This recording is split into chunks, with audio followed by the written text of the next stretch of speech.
Bismillahirrahmanirrahim. Assalamualaikum warahmatullahi wabarakatuh. Waalaikumsalam. Alhamdulillah alladzi alafa baina qulubina fa asbahna bi ni'matihi ikhwana.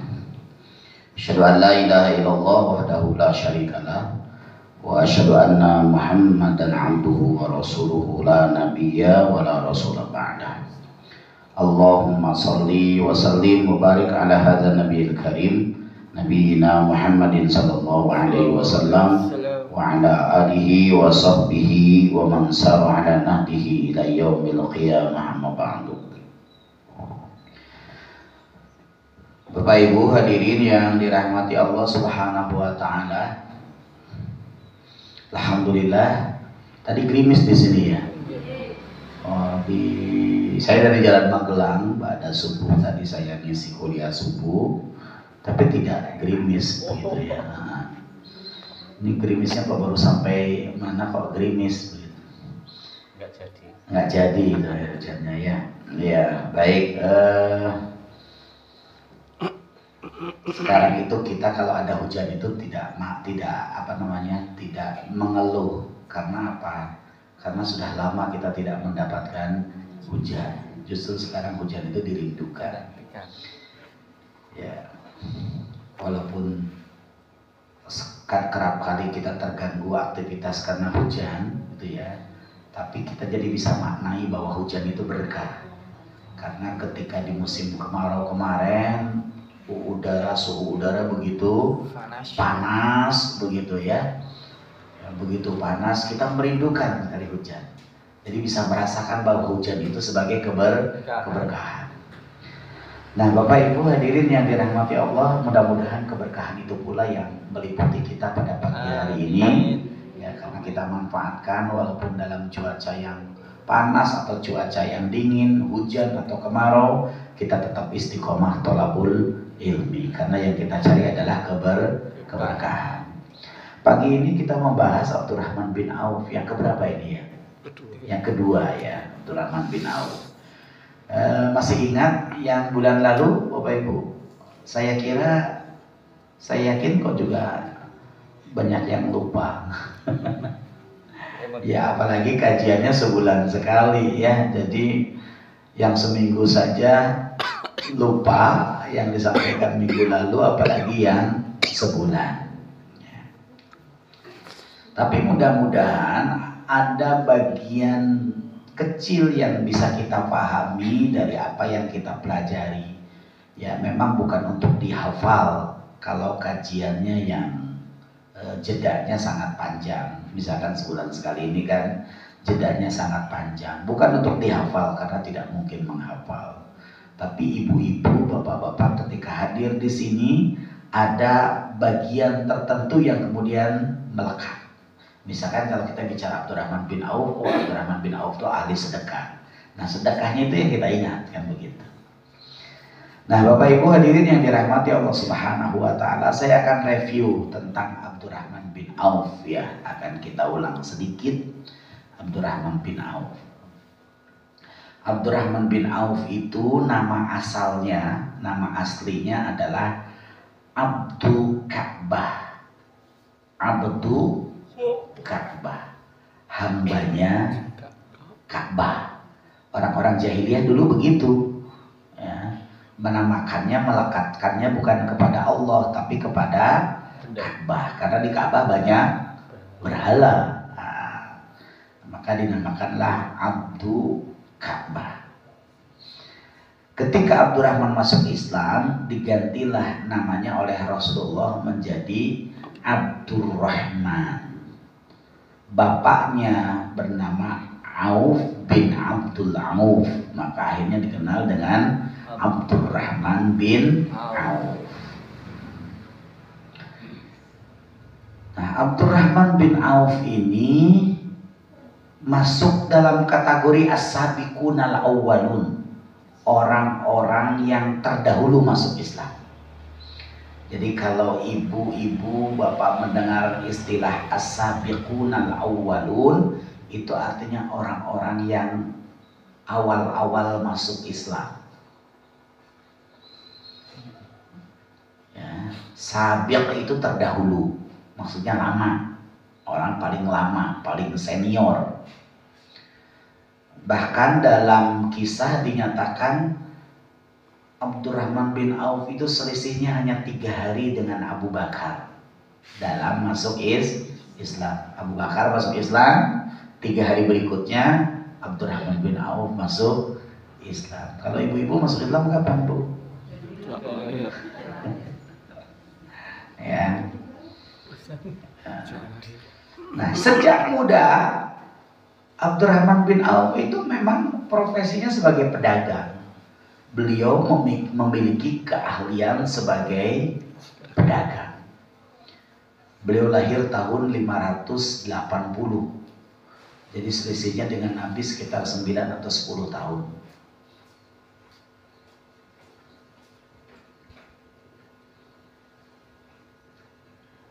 Dan wafat pada tahun 600 berapa? Pokoknya usianya sekitar 73.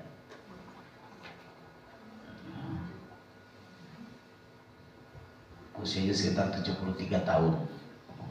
Jadi termasuk yang agak panjang usianya di kalangan para sahabat, 73 tahun.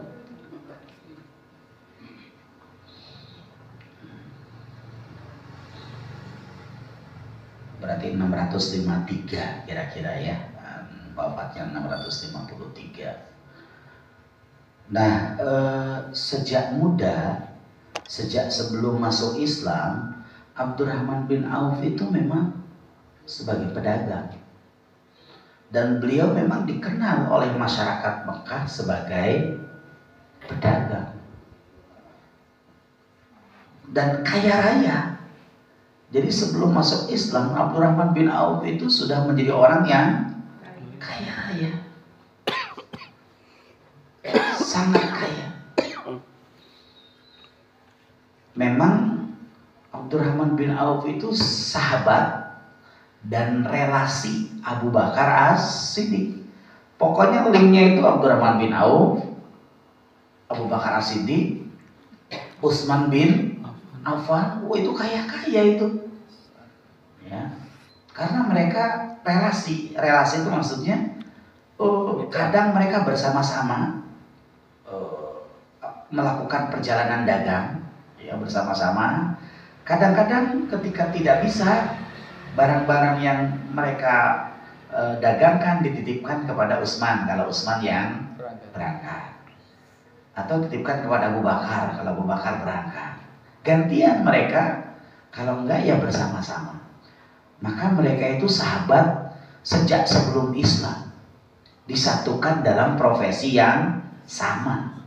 Abdurrahman bin Auf itu.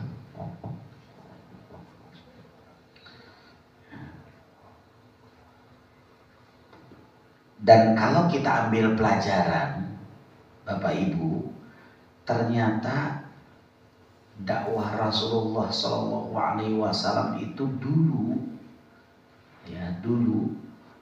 diawali oleh para pengusaha. Ini artinya dakwah itu butuh biaya kan gitu ya. Nah, kalau dakwah itu diarahkan kepada para pengusaha, maka secara otomatis dakwah itu akan ada yang membackup biayanya. Kalau Yasser ini berdakwah, yang membackup dananya siapa? Nah, kan kira-kira begitu. Mungkin tidak Yasser ini akan hidup, ya, akan hidup bisa berdakwah terus kalau tidak ada yang menyokongnya, ya tidak mungkin. Jadi ini pelajaran dari Rasulullah. Kenapa Rasulullah SAW ya, ketika itu menyampaikan risalahnya pertama kepada Abu Bakar As-Siddiq, sahabatnya. Memang sahabat Rasulullah pada saat itu bukan hanya Abu Bakar As-Siddiq, tapi yang mendapatkan info pertama adalah Abu Bakar As-Siddiq. Selain memang memiliki kesamaan antara Rasulullah dengan Abu Bakar As-Siddiq, ya salah satunya karena Abu Bakar As-Siddiq itu pemodal besar, ya, orang kaya, punya ekonominya kuat kan begitu, dan punya relasi yang sangat luas, pedagang kan begitu.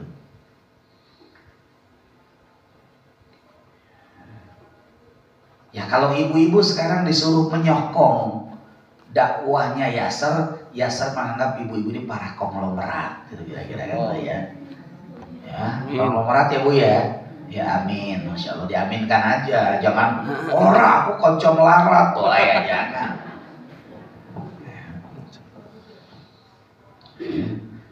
Ya minimal lewat tangan ibu. Kalau misalkan ibu bukan konglomerat, tapi lewat tangan ibu punya kenalan orang-orang yang punya kemampuan secara ekonomi yang bisa dirayu, ya, didorong untuk bisa menyokong dakwah Yasser, kan begitu kira-kira. Kalau kita mengambil hikmah dari perjalanan sahabat itu, bukan hanya cerita kan, tapi apa yang harus kita lakukan supaya kita mendekati kontribusi para sahabat dalam menegakkan dakwah Islam, kan begitu. Itu kan pertanyaan kita, apa kontribusi kita, apa sumbangsi yang bisa kita lakukan dalam dakwah Islam ini, kan begitu. Kehadiran ibu saja itu adalah sumbangsi bagi Yasser, bagi dakwah ini. Bisa dibayangkan Yasser ngadakan kajian tapi nggak ada pendengarnya, gimana kira-kira kan gitu. Itu salah satu sumbangsi ibu-ibu sekalian. Dalam bentuk fisik, ya mungkin dalam bentuk finansial, dalam bentuk apalagi sokongan-sokongan yang lain. Itulah Abdurrahman bin Auf. Jadi Abdurrahman bin Auf itu ketika masuk Islam, Bapak Ibu, ya, memang sudah menjadi orang kaya. Bahkan ya, kalau Abdurrahman bin Auf itu dikenal sebagai seorang yang dermawan, sejak sebelum Islam pun Abdurrahman bin Auf sudah dikenal sebagai seorang yang dermawan. Sejak sebelum Islam. Walaupun pada saat itu belum dikenal istilah sedekah, kan begitu. Tapi orangnya, kalau bahasa Jawanya itu apa ya? Lomo, ya. Lumo apa lomo? Lumo. Angel ya. Loma. Orangnya lomo, gitu ya. Jadi mudah memberi, itu sangat dermawan. Nah, ketika Abdurrahman bin Auf masuk Islam, kedermawannya semakin besar, semakin lomo, gitu. Semakin luar biasa, tanpa hitung-hitungan lagi. Itu setelah Abdurrahman bin Auf masuk Islam. Ini hebat ya, hebat sekali. Ya kalau kita berdakwah itu memang harus ada yang seperti itu, gitu. Cuman masalahnya siapa? Ya kalau di Klaten misalkan, di Klaten dakwah Islam, siapa kira-kira kaum muslimin yang seperti Abdurrahman bin Auf di Klatennya itu, kira-kira siapa? Jadi di antara sekian banyak orang penduduk Klaten, ada nggak kira-kira yang walaupun tidak persis tetapi punya semangat kayak Abdurrahman bin Auf? Semangatnya angel boleh. Jogotri. Sing suci akeh. Tapi yang punya semangat kayak Abdurrahman bin Auf, angel tenan. Angel tenan.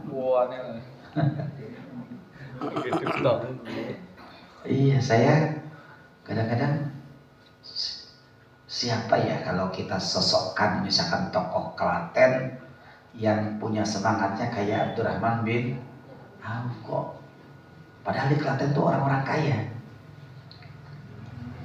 Saya pernah mendengar, ibu bapak sekalian, saya pernah mendengar Jadi peredaran uang di Klaten itu tidak banyak, tapi banyak orang kayanya. Karena orang kayanya di Klaten itu banyak memutar uangnya di luar kota Klaten. Ya, banyak orang Klaten yang punya aset-aset di pasar Klewer, di Beringharjo. Itu banyak sekali orang Klaten. Bahkan yang menyuplai toko-toko di Beringharjo, di Klewer itu banyak orang Klaten. Home industrinya banyak di Klaten. Uangnya banyak, tapi uangnya berputar di luar Klaten. Tapi kaya-kaya, yang betul kaya kan begitu ya. Kaya-kaya.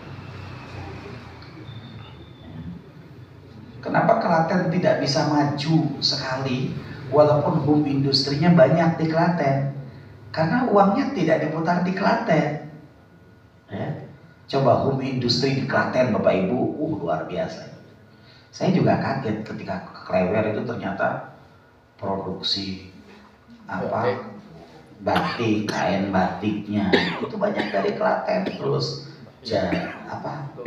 lurik itu Klaten itu, ya, lurik Klaten. Tapi pasar Klaten sendiri tidak maju gitu loh. Ya. Coba buat gerakan nih Bapak Ibu nih, buat gerakan untuk memajukan Klaten. Home industri di Klaten itu tidak memasarkan keluar Klaten, tapi di pasar Klaten itu. Jadi orang-orang yang tadinya suka ke Klewer kemana juga datangnya ke Klaten karena produknya ada di Klaten gitu. Luar biasa ya pasar Klaten. Ya.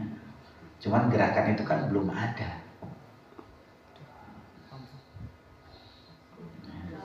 Itu disulki karo calon Pak Dewan. Lah iya, kalau punya semangat kita. Klaten itu lumbung padi Jawa Tengah, ya kan? Tapi petaninya belum tentu makmur. Ya, hum industri Klaten, pengecoran, coba Bapak Ibu ya, bantalan rel kereta itu, dari mana produksinya? CPR. Ternyata Klaten, Ceper, Batu dan itu loh. Itu luar biasa itu. Tapi kenapa ekonomi Klaten tidak maju? Itu kan jadi pertanyaan besar, berarti political will-nya.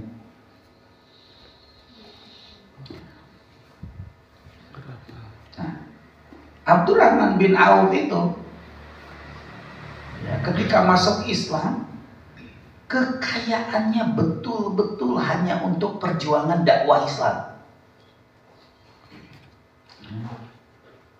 Dan yang hebatnya lagi itu istrinya juga gitu ya. Biasanya seorang suami itu akan terhambat melakukan obsesinya kalau istrinya tidak mendukung. Nah, Abdurrahman bin Auf itu istrinya mendukung. Ketika mendapatkan uang dari Yaman sekitar 8 juta dinar. 80 juta dinar. 80 juta dinar itu banyak, sekarang berapa miliar begitu. Ya, Abdurrahman bin Auf itu nanya kepada istrinya, kira-kira uang ini mau diapakan gitu. Nah, istrinya aja bilang, kasihkan aja sama yang membutuhkan. Jadi puluhan miliar itu habis hanya untuk dibagikan. Habis dibagikan. Ibu kalau tiba-tiba dapat uang 10 miliar, kira-kira mau ibu apakan, Bu? Usaha. Kayaknya nggak akan ada yang membagikan habis untuk yang membutuhkan. Aku yang butuh kok.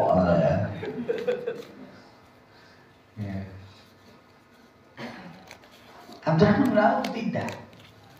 Jadi dapat keuntungan besar 80 juta dari Yaman ketika itu. Yaman itu kan pintu perdagangan timur.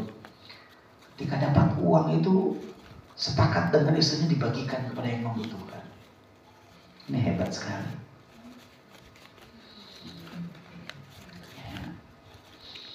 Nah, Bapak Ibu hadirin yang dirahmati Allah Subhanahu wa taala, itulah Abdurrahman bin Auf. Lantas kalau kita berbicara keutamaan apa saja sih yang ada pada diri Abdurrahman bin Auf? Ya, sejarah hidupnya tidak saya sampaikan lagi karena sudah kita bahas di bulan yang lalu. Ya. Sekarang keutamaannya. Yang pertama, tadi sudah disampaikan, Abdurrahman bin Auf itu adalah sosok yang dermawan. Yang kedua, keutamaan Abdurrahman bin Auf itu, Bapak Ibu, Abdurrahman bin Auf itu pekerja keras. Ya, pekerja keras. Abdurrahman bin Auf itu hartanya pernah habis ketika beliau berhijrah. Hartanya habis, tidak bisa dibawa. Harta yang ada di Mekah itu tidak bisa dibawa, habis. Ya, betul-betul habis. Lantas, ketika beliau berhijrah, beliau kan mau dipersaudarakan dengan Said. Ya. Said siapa namanya lupa saya. Said bin Atal. Ya. Terus Abdurrahman bin Auf hanya minta ditunjukkan pasar. Bapak Ibu, menurut riwayat, ketika Abdurrahman bin Auf itu minta ditunjukkan pasar, apa yang dilakukan? Ternyata beliau menjadi pekerja kasar. Dalam satu riwayat itu beliau menjadi kuli panggul. Ya, kalau di Beringharjo kan ada kuli panggul. Itu pekerjaan pertama Abdurrahman bin Auf ketika hijrah di Madinah, menjadi kuli panggul. Tapi Abdurrahman bin Auf itu seorang yang piawai. Kuli panggul itu hanya sebagai batu loncatan saja. Ya. Beliau mengatakan 3 tahun yang akan datang pasar ini harus berada dalam kekuasaanku, kan begitu. Jadi menjadi kuli panggul itu untuk ma'rifatul maidan, mengenal medannya. Untuk mengenal medan, mengenal kulturnya, bagaimana jual beli di pasar itu, terus mengetahui arus barang masuk dan keluar dari mana. Itu yang dipelajari oleh Abdurrahman bin Auf. Ya. Sambil mengumpulkan modal kecil-kecilan lewat kuli panggul itu. Nah, setelah punya modal kecil-kecilan, beliau dagang kecil-kecilan. Tapi karena beliau ahli berdagang, tidak membutuhkan waktu yang sangat lama. Dagangnya menjadi besar dan pasar itu akhirnya dikuasai oleh Abdurrahman bin Auf. Yahudi marah, Bapak Ibu. Ya, Yahudi marah. Kalau dulu sebelum ada kaum muslimin, orang-orang Yahudi itu kan menjadi apa namanya, kok lupa saya istilahnya itu. Jadi kalau ada petani kurma, terus dia jadi tengkulaknya. Nah, tengkulak. Ya. Setelah ada Abdurrahman bin Auf, para petani itu menjual hasil panennya kepada Abdurrahman bin Auf. Itulah yang menyebabkan Abdurrahman bin Auf bisa menjadi penguasa pasar. Dan orang Yahudi jadi marah ketika itu. Ya, karena kekuasaan mereka itu terambil oleh Abdurrahman bin Auf. Dulu pemasok-pemasok barang itu menawarkannya kepada Yahudi. Sekarang setelah Abdurrahman bin Auf malah ke Abdurrahman bin Auf.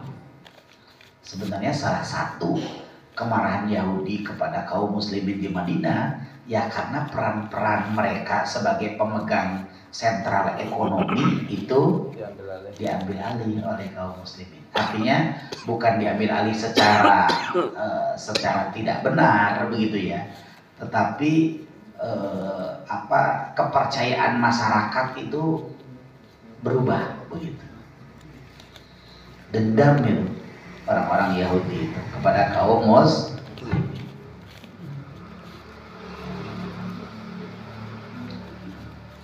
Ya Abdurrahman bin Auf cara berdagangnya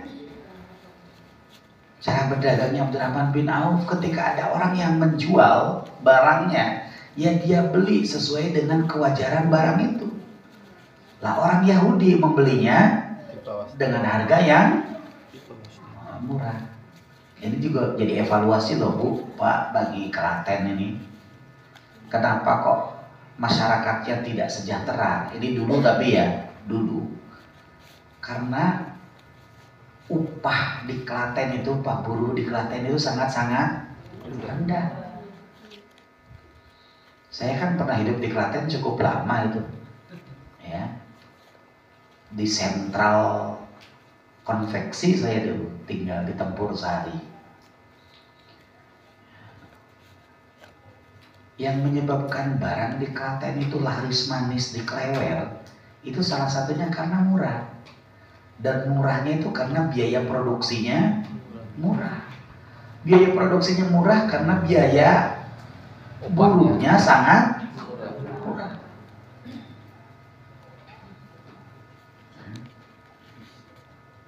Tapi ada yang lebih parah lagi. Kudus itu lebih parah lagi. Kudus itu lebih murah lagi. Ya, artinya buruh itu dibiarkan hidup dalam keadaan yang ya tetap minim, kurang. Yang kaya justru juragannya kan gitu. Itu sebenarnya itu watak Yahudi kan gitu. Ketika di Madinah. Kalau Abdurrahman bin Auf kan tidak. Jadi dia membeli barang sesuai dengan batas kewajarannya. Dijagalah kualitas barang itu.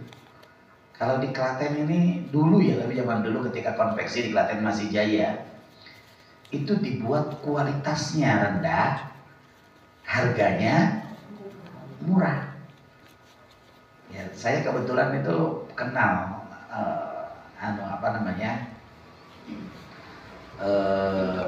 pengusaha-pengusaha konveksi. Ya, kalau di Tempur Sari itu dulu kan produksinya banyak yang memproduksi daleman ya, celana dalam, pokoknya yang daleman-daleman, nggak ada yang luaran. Nah, produksinya daleman. Jadi saya pernah diskusi, memang kalau kita membuat produk yang bagus itu ternyata kalah saing sama pabrik-pabrik besar. Jadi menurut pengusaha itu tidak cocok antara harga jual dengan biaya produksi kalau mau mengambil kualitas barang yang bagus. Kalah sama pabrik besar. Makanya segmen yang diambilnya adalah dibuat kualitas barangnya yang rendah, harganya murah. Tapi bisa jadi ibu-ibu itu kan bisa belinya sekian kodi gitu ya. Mungkin 3 bulan rusak dalemannya itu kan gitu ya. Tapi pintar itu sebenarnya mengambil segmen seperti itu ya pintar.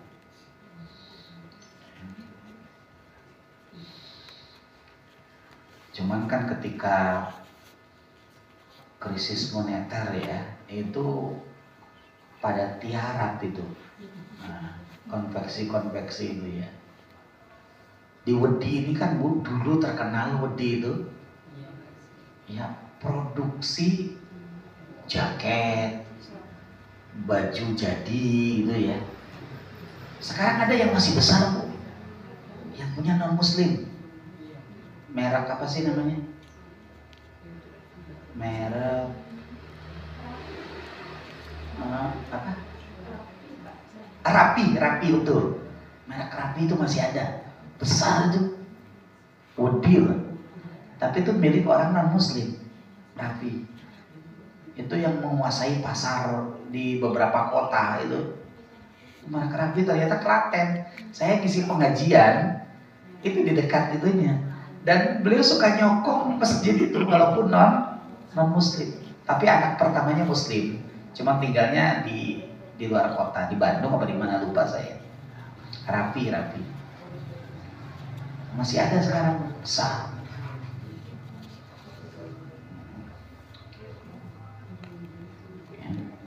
Jadi karakter pekerja kerasnya itu yang harus kita tiru. Ya. Setiap orang itu pasti akan mengalami siklus dalam hidupnya, naik dan turun. Tapi semangat sebagai pekerja keras itu yang harus kita teladani dari Abdurrahman bin Auf. Beliau itu tidak gengsi.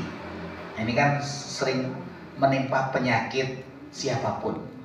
Kalau dia sudah berada di atas, kayaknya kalau kerja di kelas ecek-ecek itu gengsi, ya kan?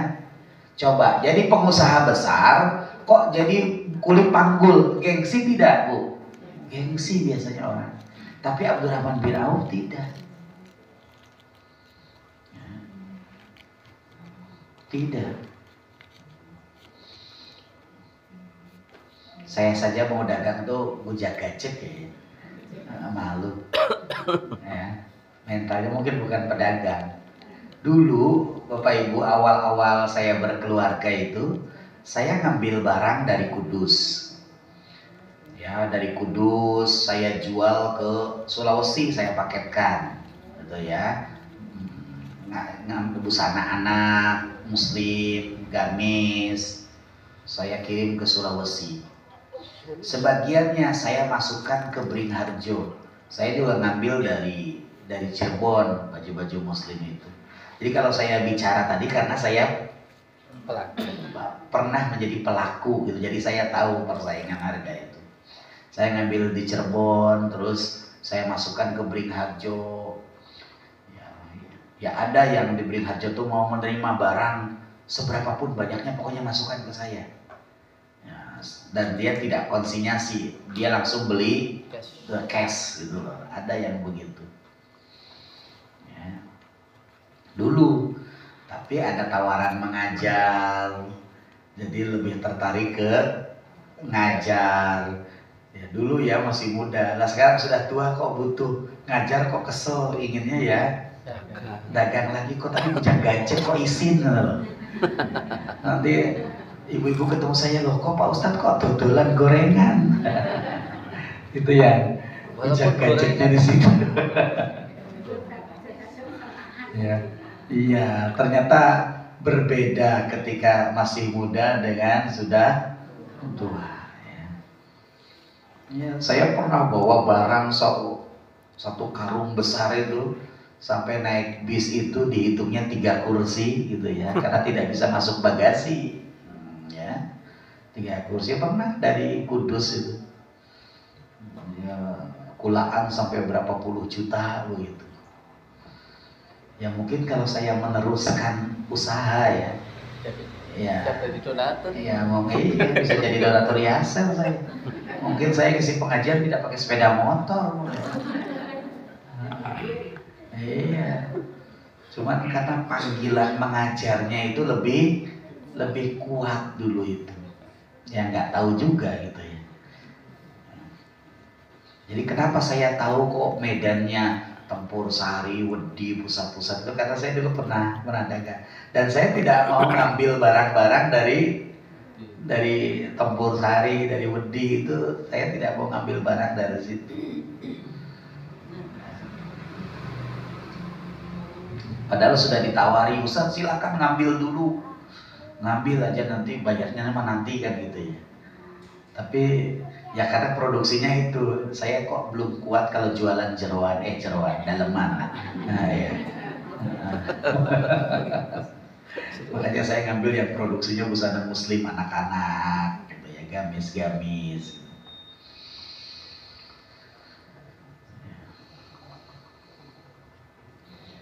Jadi pekerja keras. Yang ketiga, Bapak Ibu, karakter yang perlu kita teladani dari Abdurrahman bin Auf itu, beliau adalah pejuang sejati. Baik pejuang dengan fisik maupun pejuang dengan uang. Ya, faktanya Abdurrahman bin Auf itu ikut hijrah 2 kali. Ya, hijrah ke Habasyah dan hijrah ke Madinah.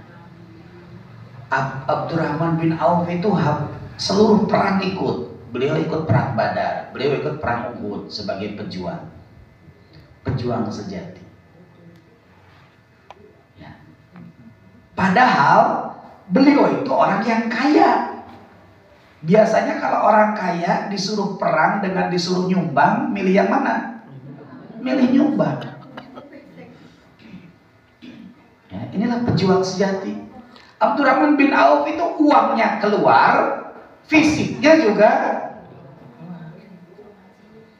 Nek orang kaya sekarang mah kerja bakti aja aku rame lu. Sing penting aku anu wae. Oh, nyepake betang, makanya kan gitu. Jadi orang kaya sekarang itu dia akan berjuangnya dengan apa yang dia punya. Tapi Abdurrahman bin Auf tidak. Ya.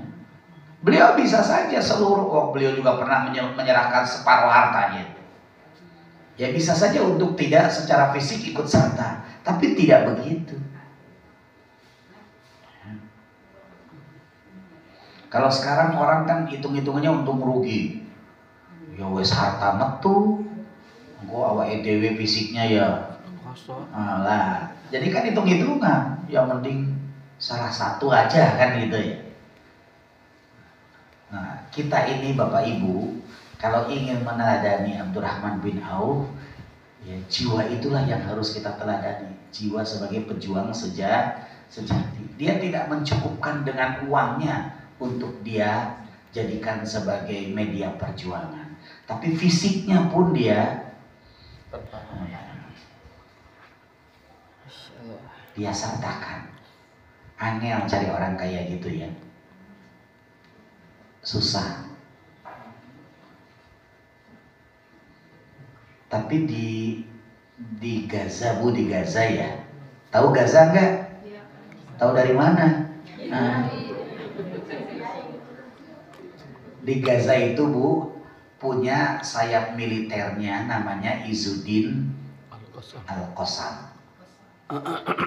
Ciri khasnya Izzuddin Al-Qassam itu kalau perang pasti pakai tutup kepala. Yang kelihatan hanya mata. Sebabnya kenapa, Bu? Pak? Sebabnya kenapa? Menghindari ria. Ya, menjaga keikhlasan. Sebabnya itu menjaga keikhlasan. Maka ketika berperang, maju di medan laga, itu antar sesama pasukan itu ndak kenal, ndak ngerti. Mereka ngertinya hanya pada saat kumpul, tidak berperang kan dibuka biasa. Oh, kenal sama-sama, kita sama-sama militer kan gitu ya. Tapi ketika di medan perang karena pakai tutup, itu ndak ngerti. Yang penting tahu kita sama-sama satu pasukan, tapi siapa dia nggak ngerti. Maka satu kali setelah perang, seluruh pasukan diminta berkumpul di sebuah terowongan. Komandannya meminta untuk membuka penutup wajahnya. Dibukalah penutup wajahnya. Hanya satu orang yang tidak mau membuka penutup wajahnya. Terus Komandannya tetap memaksa, buka semuanya. Ya karena komandan yang bicara begitu, akhirnya yang satu orang ini akhirnya membuka juga. Ketika dibuka penutupnya, ternyata beliau adalah Ismail Haniyah, Perdana Menteri. Perdana Menterinya melu perang. Orang-orang sih ngerti, coba bayangkan. Ismail Haniyah, mereka yang mereka cintai, komandannya ketika tahu, ketika dibuka Ismail Haniyah, mohon maaf langsung. Tapi hebatnya di situ. Kan tidak ada yang tahu ketika Ismail Haniyah perang. Orang mah taunya Ismail Haniyah, sedang di Qatar, di hotel bintang 5. Nggak ada yang tahu kalau beliau ikut berperang sesungguhnya. Ya padahal beliau jago berperang. Fisiknya prima, seorang Perdana Menteri. Jadi situ untuk menjaga keikhlasannya. Ya, kalau orang tidak punya jiwa pejuang, Ismail Haniyah yang Perdana Menteri, aku Perdana Menteri kok melu perang, kan gitu ya. Aku makan sih buat kebijakan, tapi tidak. Beliau idenya sumbangkan, hartanya melalui lobby-lobbynya beliau sumbangkan, fisiknya juga beliau sumbangkan. Hebat sekali.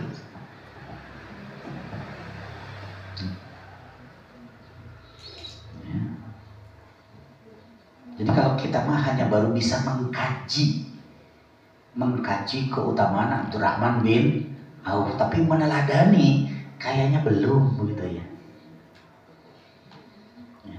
Seorang yang dermawan, seorang pekerja keras, seorang pejuang sejati.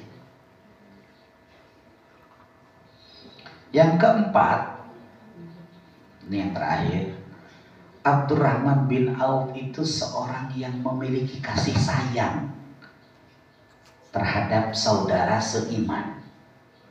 Maka para janda, orang-orang miskin adalah mereka yang merasakan kehilangan ketika Abdurrahman bin Auf meninggal dunia. Bahkan Abdurrahman bin Auf yang diamanahi oleh para sahabat untuk untuk menjaga para istri Nabi. Jadi kan para istri Nabi itu ketika ditinggal oleh Nabi Muhammad itu kan tidak boleh menikah lagi. Padahal Aisyah itu, Aisyah ditinggal oleh Nabi Muhammad, beliau baru berusia 19 tahun.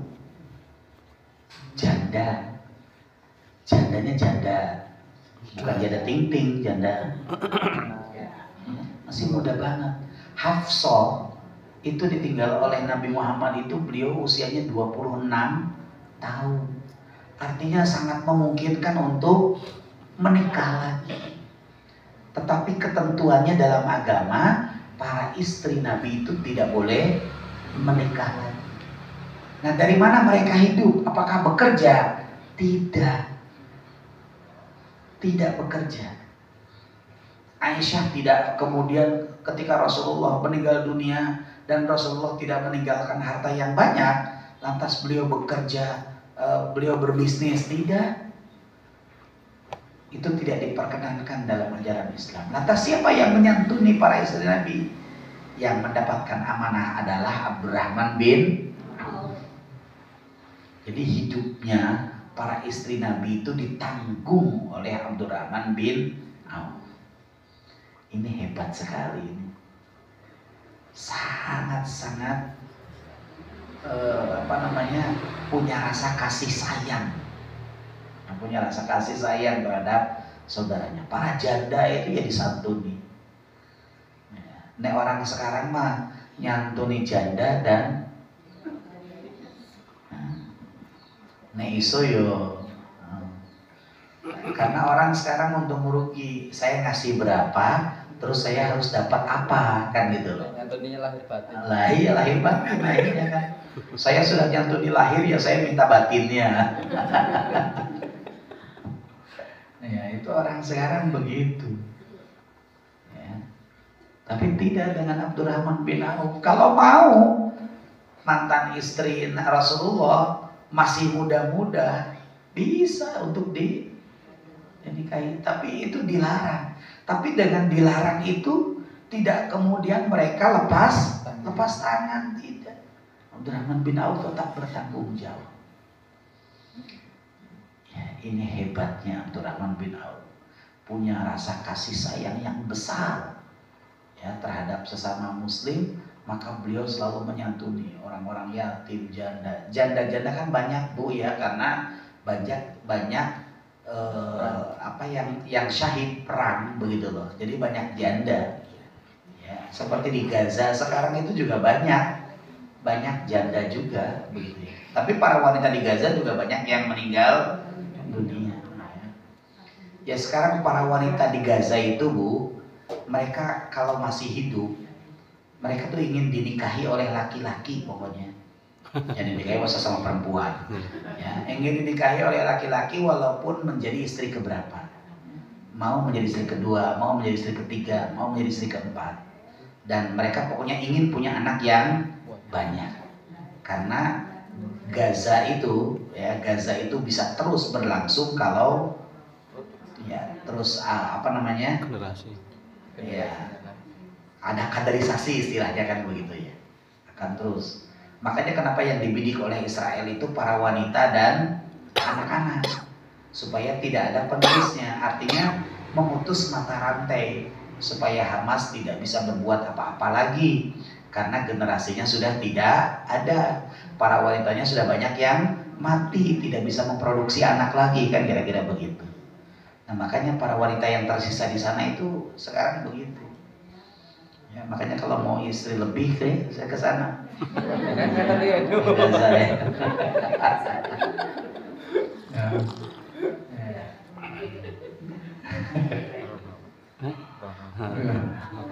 apa harapan Pak? Ya, saya mau Pak, tapi persoalannya wanita sana mau nggak sama saya kan itu aja. Nah, solusi malah masalah. Nah itu Bapak Ibu hadirin yang dirahmati Allah Subhanahu Wa Taala, 4 keutamaan dari Abdurrahman bin Auf. Yang pertama apa? Dermawan. Yang kedua pekerja keras. Yang ketiga pejuang sejati. Yang keempat memiliki kasih sayang yang besar terhadap sesama muslim. Wallahu a'lam bishawab. Aqulu qouli hadza billahi taufiq wal hidayah. Assalamualaikum warahmatullahi wabarakatuh.